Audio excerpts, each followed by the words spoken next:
Hello case, so இன்றைக்கி ஒரு recipe தான் செய்ய போகிறேன். மிச்சம் வச்ச சாப்பாடு வேஸ்ட்டு பண்ணாமல் ஒரு ரெசிபி செய்ய போகிறேன். கொஞ்சமாக நம்ம பருப்புலாம் எடுத்துக்கலாம். அதில் நல்லா வாஷ் பண்ணி வச்சுக்கோங்க.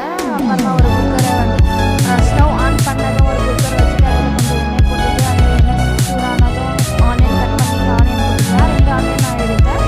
அது நல்லா வதக்கி வச்சுக்கணும். அதுக்கப்புறம் ஜிஞ்சர் கார்லிக் பேஸ்ட் கொஞ்சமாக ஆட் பண்ணி நல்லா மிக்ஸ் பண்ணிக்கோங்க.